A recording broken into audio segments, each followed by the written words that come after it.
Question maintenant du programme de ce soir. On va traiter de ces fameuses réserves latentes qui posent toujours problème. J'interviens encore dans différents instituts, en présentiel aussi, et les brevetés qui se présentent à l'examen 2025, je les ai eus pour la préparation de la consolidation. Il y a encore des fois des questions à ce niveau-là, alors qu'on est à quelques mois des examens, des questions qui se posent par rapport à ces réserves latentes. C'est pas un sujet facile.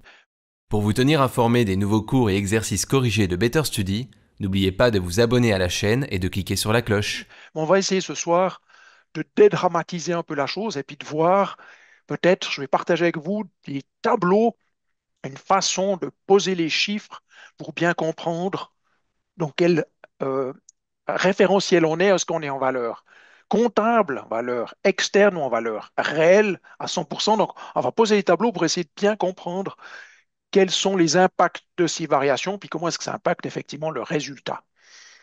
On va faire le lien brièvement avec la valorisation.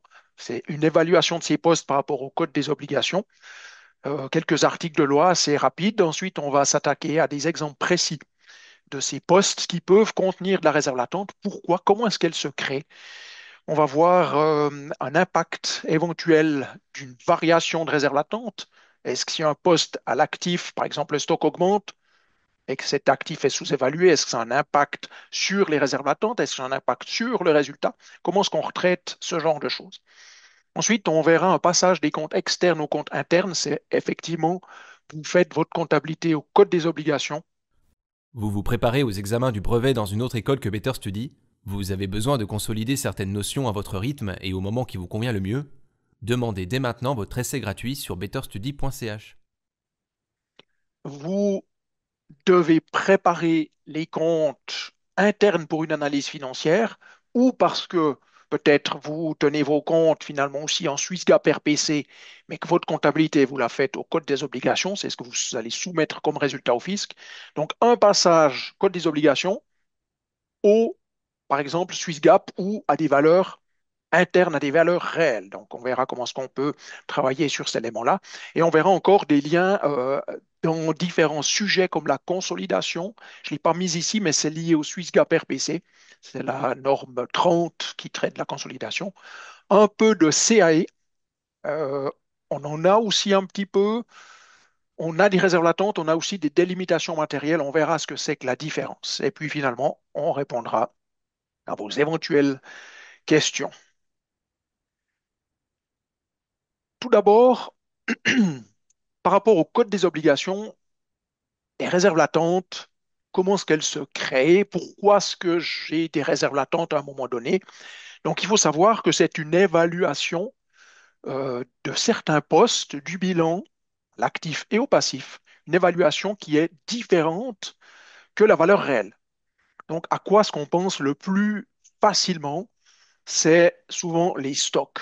Parce que les stocks, peut-être vous êtes confronté à ça, vous avez eu l'occasion de le faire, en tout cas dans nos cours on en parle, les stocks peuvent être sous-évalués d'un tiers. C'est-à-dire qu'un stock de 3 millions, je peux le valoriser à 1 million.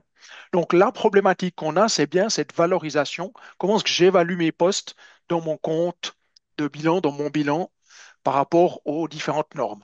Alors, les questions qu'on peut se poser, ben, finalement, un immeuble qui a une valeur comptable, est-ce que c'est la valeur réelle? Est-ce que la valeur réelle ne serait pas plus élevée? C'est probablement le cas. Chaque année, des centaines d'apprenants nous font confiance. Vous aussi réussissez vos projets avec les cours en ligne de Better Study. Contactez notre institut pour votre essai gratuit sur betterstudy.ch.